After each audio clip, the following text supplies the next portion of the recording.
Dans la Bible, il y a toujours les justes et les injustes. Il y a ceux qui marchent par l'esprit et ceux qui marchent par la chair. Il y a les fils du mensonge et les fils de la vérité. Il y a les fils du diable et les fils de Dieu. Les enfants du diable et les enfants de Dieu. Alors, on est venu me mettre en commentaire en me parlant qu'on formait un esprit mélangé avec l'esprit de Jésus.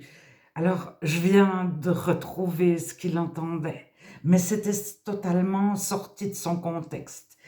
Mais je voulais justement vous lire 1 Corinthiens 6, et je n'avais pas remarqué, c'est justement 1 Corinthiens 6 qui contient ce verset.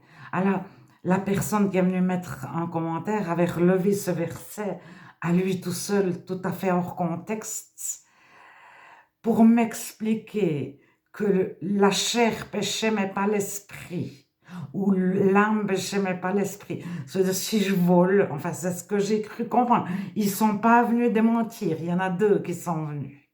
Ça veut dire que si je vole pas. Ma main vole, mais pas mon esprit.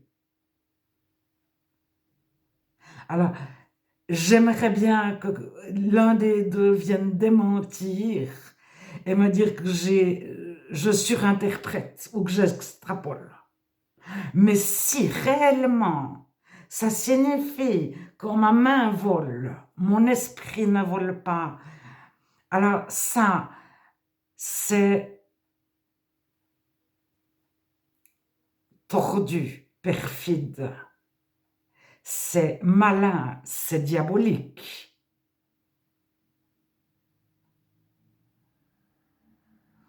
Alors, c'est peut-être un peu exagéré de dire diabolique, mais c'est en tout cas pas chrétien.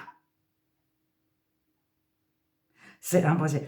Alors, je vous lis 1 Corinthiens chapitre 6 à partir du verset 9. Donc, j'ai commencé par dire qu'il existait les justes et les injustes de toute la Bible. Ne savez-vous pas que les injustes n'hériteront point du royaume de Dieu? Ne vous y trompez pas, ni les impudiques, ni les voleurs, ni les ivrognes. Ivrognes, c'est drogué et alcoolique. C'est pas que l'alcool, l'ivrognerie, c'est aussi la drogue. Ni les outrageux, ni les ravisseurs. Je n'ai jamais étudié cette liste. Mais on comprend que celui qui aime, il ne vole pas celui qu'il aime. Il ne ment pas, il ne le trompe pas, il n'a pas une double vie. Déjà, il aime Dieu. On ne peut rien cacher à Dieu. Le premier commandement, c'est d'aimer Dieu. Et on ne peut pas tromper Dieu, puis lui dire, bon, ben, le dimanche matin, je suis là pour toi. Le samedi soir, je fais ce que je veux. Si on prie 5 minutes, on dit, on termine notre prière, après on téléphone. Dieu, il entend autant notre téléphone que notre prière. Alors, ça va plus loin. Si on prie dans notre cœur, après dans nos pensées, on dit, mais quel con celui-là. Sans ouvrir la bouche, personne l'entend. Dieu l'entend. Alors, je continue. Donc, les injustes n'hériteront pas le royaume de Dieu. Ça, c'est confirmé énormément partout. Verset 11. Vous étiez quelques-uns de vous ainsi, mais vous avez été lavés, vous avez été sanctifiés, rendus saints. Sanctifié, sanctification, saint, c'est la même famille. Ça veut dire la même chose. C'est le verbe, c'est le nom. L'adjectif. Mais vous avez été justifiés au nom du Seigneur Jésus-Christ. Donc, vous étiez injustes, certains, et vous êtes devenus justes, justifiés. Au nom du Seigneur Jésus-Christ, par l'Esprit de notre Dieu. Alors, Dieu nous lave, Dieu nous rend saints, Dieu nous justifie, nous rend justes. On peut pas faire des efforts, on peut pas se rendre juste. Et c'est là la suite. Je vous invite à ouvrir votre Bible dans 1 Corinthiens 6, 12. Parce qu'il y a des versets qui sont au milieu, qui prient tout seuls. On peut écrire un livre entier à partir d'un verset, mais sans tout le contexte. Donc on a commencé, ne vous y trompez pas, ne savez-vous pas que les injustes n'hériteront pas le royaume de Dieu? Mais vous êtes devenus justes. Quelques-uns parmi vous étaient avant d'être chrétiens, injustes, voleurs, etc. Verset 12, tout m'est permis, mais tout n'est pas utile. Tout m'est permis, mais je ne me laisserai asservir par quoi que ce soit. Alors c'est là notre 10%, ne pas se laisser asservir. Ne pas tomber dans une addiction, ne pas être influencé, ne pas être esclave, soumis par quoi que ce soit. Alors, quoi que ce soit, c'est en tout cas pas le vol, la drogue, l'alcool, etc., etc. Alors, Dieu nous a lavés, on n'est plus enchaînés. Dieu nous pardonne, il nous délivre, il brise nos chaînes. Mais si on va chercher des chaînes et puis qu'on les attache autour de nos poignets, on a quand même, Dieu nous donne une part de responsabilité. On ne devient pas des pantins. Alors, les aliments sont pour le ventre et le ventre pour les aliments, et Dieu détruira l'un comme les autres. Donc, Dieu va détruire le ventre et les aliments.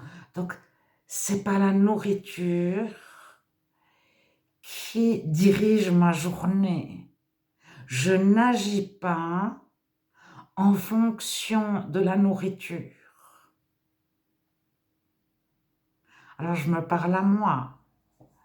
Parce que des fois, j'agis pendant 2-3 jours en me disant qu'est-ce que je vais manger, qu'est-ce que je vais préparer comme repas, qu'est-ce que je vais aller acheter, etc. Alors, c'est pas qu'on peut plus faire de listes de courses, de billets de commission, ça c'est du suisse, mais donc c'est du patois suisse, le billet de commission. Mais c'est qu'on n'est pas esclave, on n'est pas... Si ça n'arrive pas, on n'est pas tout mal et on n'est pas prêt à se mettre en colère ou à dire du mal de quelqu'un ou à attaquer une banque pour pouvoir manger.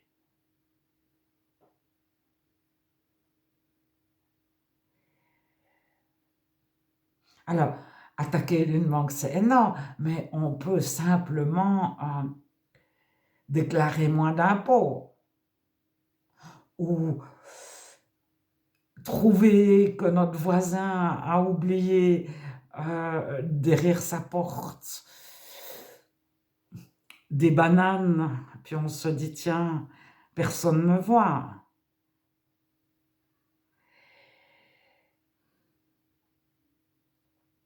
Alors, Dieu détruit notre ventre et les aliments. Ça veut dire, c'est pas, c'est pas le plus important. Mais le corps n'est pas pour l'impudicité. Donc, tout m'est permis, mais tout n'est pas utile. Tout m'est permis, mais je ne me laisserai asservir par quoi que ce soit. Les aliments, l'impudicité, le corps est pour le Seigneur. Et Dieu qui a ressuscité le Seigneur nous ressuscitera aussi par sa puissance. Ne savez-vous pas que vos corps sont des membres de Christ?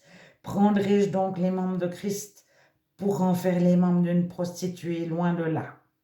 Ne savez-vous pas que celui ou celle qui s'attache à la prostituée ou aux prostituées, ou c'est pas forcément écrit prostituée, mais disons, c'est pornéia derrière.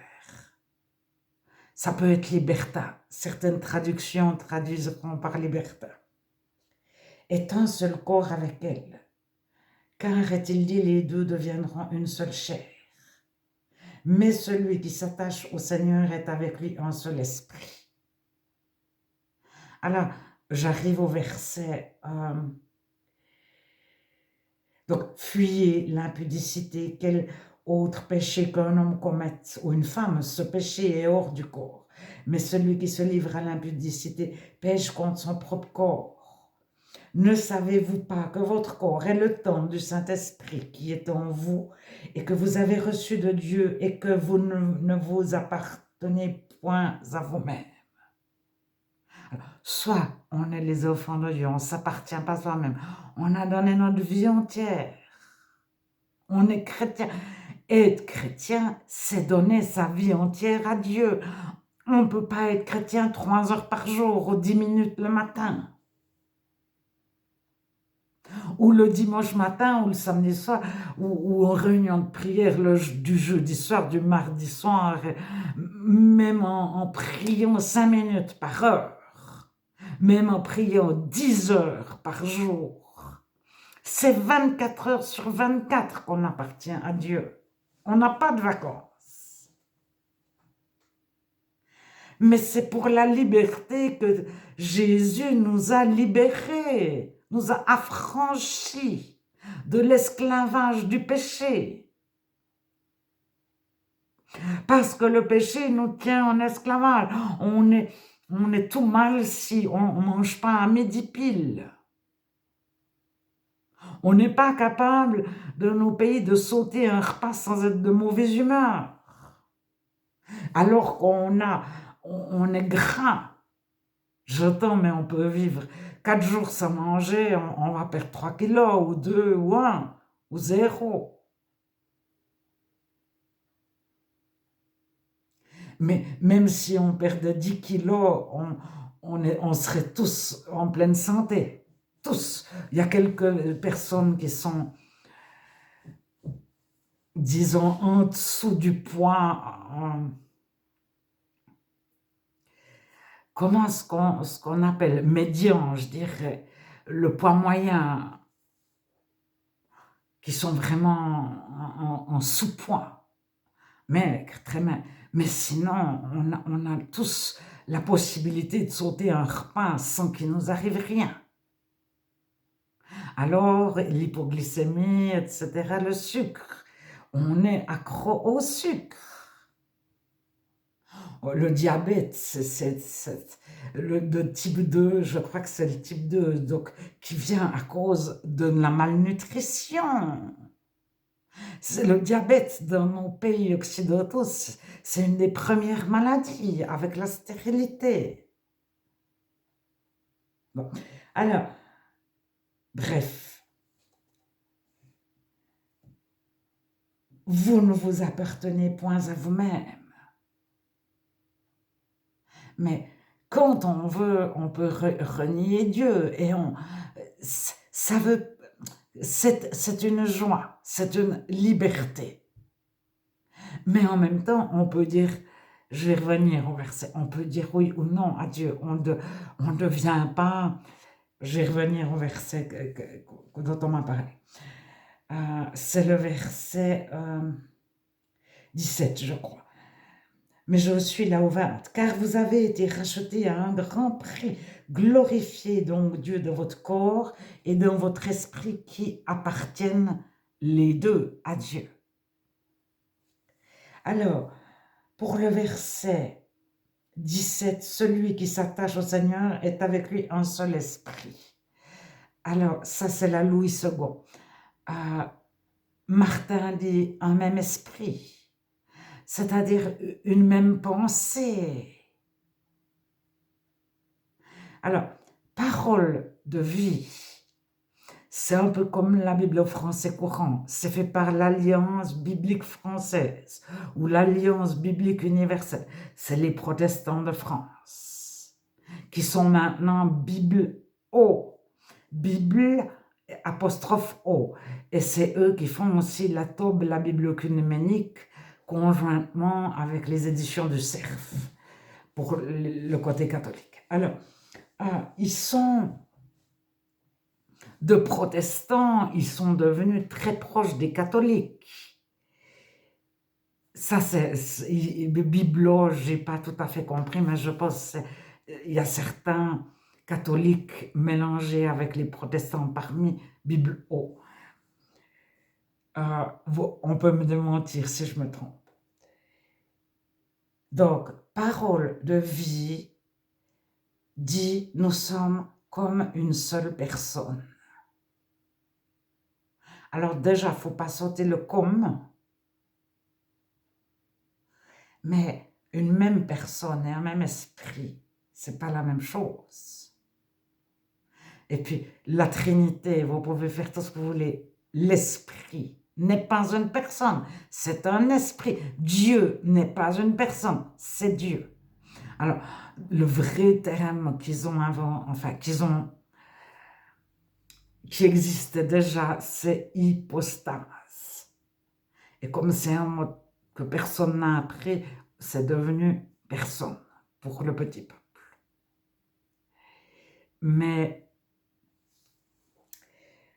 alors, on m'a pris ce verset de Corinthiens 6 en disant que l'esprit, on était un esprit unique, l'esprit de Jésus et le nôtre se mélangeaient pour en former qu'un, et que l'esprit ne péchait pas, mais la chair oui. Alors, je ne suis toujours pas revenue, hein. Mais deux personnes à la suite, très récemment, m'ont mis commentaires et sont venus confirmer. Un, il avait mis l'âme et l'esprit, puis l'autre, il a mis la chair et l'esprit. Mais ça signifie je peux absolument tout faire. Je peux être cruelle, méchante, tout ce que je veux. Et ça, c'est sauter le verset 9. Ne savez-vous pas que les injustes n'hériteront pas le royaume de Dieu?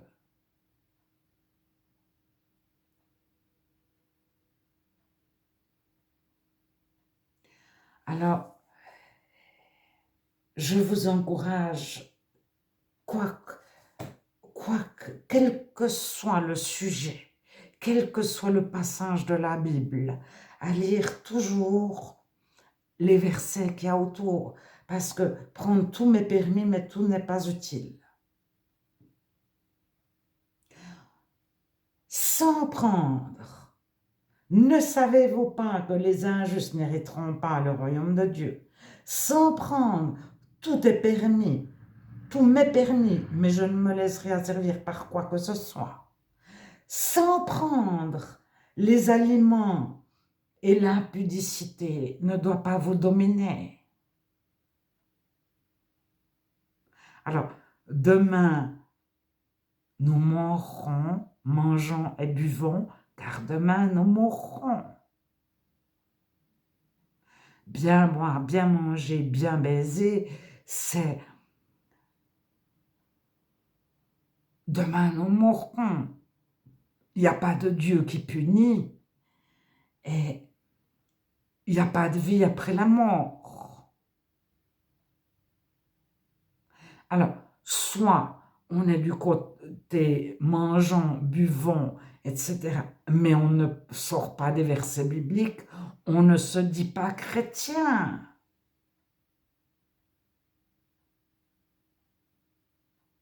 Alors on se dit injuste, ou on referme notre Bible.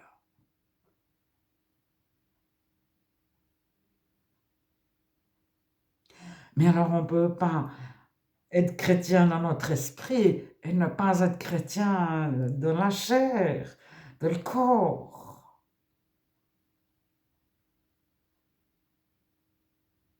Alors j'aimerais beaucoup, beaucoup qu'on vienne, mais je pense que c'est des personnes qui sont très débutantes et puis on leur a donné un verset tout seul, elles m'ont pris un verset au milieu d'un chapitre là, et puis elles m'ont pris un verset dans Romains 6 ou Romains 7, alors que j'étais à Jean, donc aux épîtres de Jean, pas à l'évangile de Jean.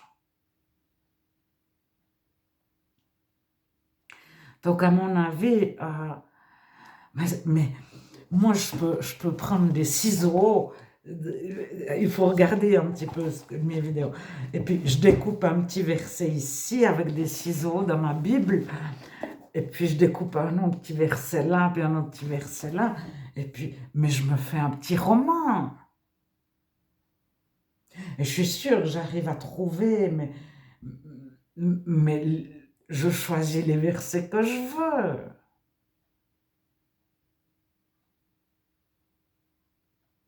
Puis alors, si un jour j'ai la possibilité de traduire la Bible, mais je rajoute encore un verset.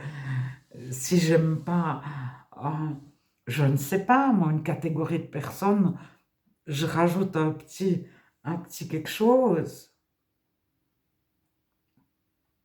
Alors, c'est ce qui s'est fait de l'histoire par rapport aux femmes. Et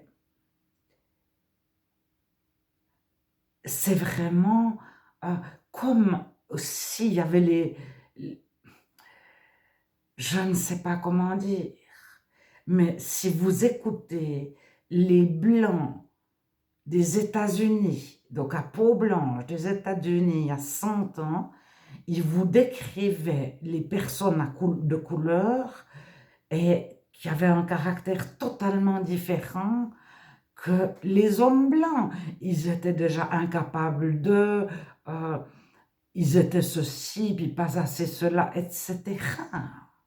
Et maintenant, si vous écoutez certains hommes parler des femmes, mais elles sont trop sensibles, elles sont incapables de prendre des décisions, elles sont ceci, ceci, ceci.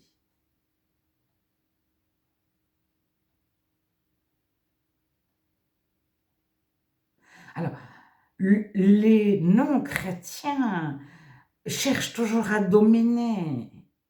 Alors, si c'est pas l'homme qui domine, c'est la femme, mais pas du tout. Le chrétien ne cherche pas à dominer. Alors, je redis que le pasteur homme n'existe pas de la Bible. Alors, on vient souvent me dire le pasteur femme n'existe pas. Mais oui, je suis d'accord, mais le pasteur homme n'existe pas plus.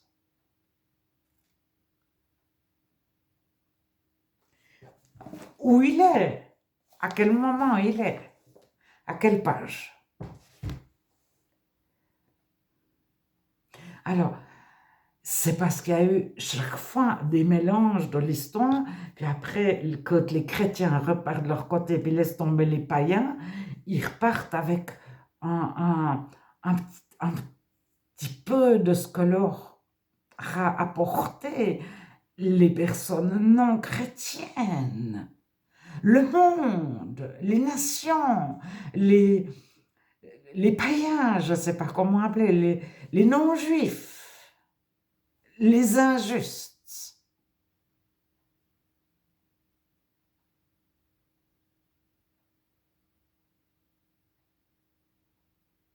Alors, sur ma petite liste, là, juste après le verset 9, je ne sais pas, je ne sais pas quoi en penser. J'ai pas recherché si elle était dans tous les manuscrits, ce que disait réellement, parce qu'il y a voler et ravir, par exemple. Mais ravir, ça peut être voler une personne.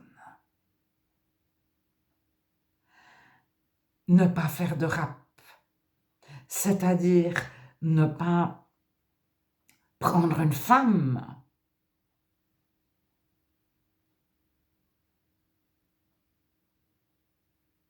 contre son gré. On achète une femme à son père, ou on s'accorde avec son père, ou on s'accorde avec le curé et le maire. Ça se faisait comme ça.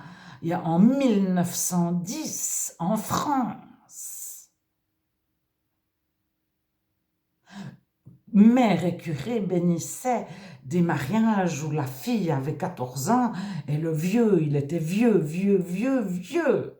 Mais vieux, vieux, vieux, il n'avait pas 18 ans et demi, ni 30 ans.